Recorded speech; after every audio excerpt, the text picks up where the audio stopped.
shaka thong ka ching kho cha neng u lei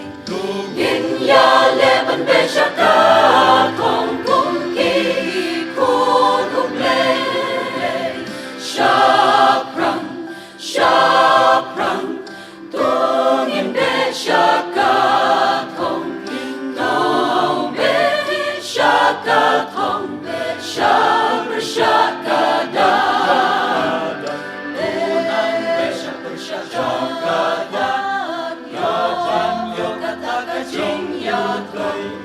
Kabalong jing kho cha neng u lei ha o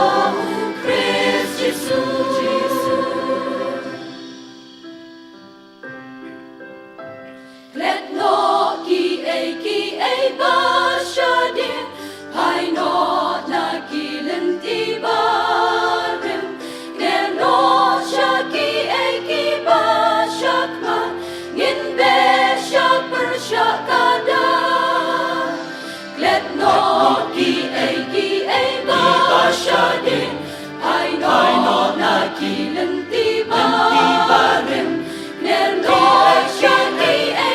ba sha ma ngin be sha ka da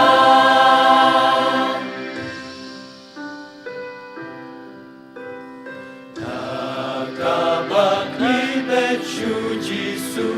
nin yo ka bo ban yen per sha jing e ba wan man la ki po mi be sha ba kwi be chu Giêsu nin yo ya ka bon mi be sha u Giêsu nin yo ya ka bon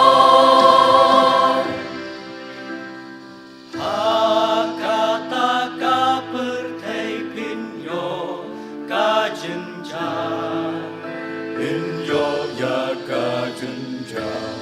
ha ka ni ka per te Henry tu long slor pi Rai Jesu ula o nga la jo ya ka ta ka per te nga la jo ya ka ta ka per te Kular bakin jable Rai Jesu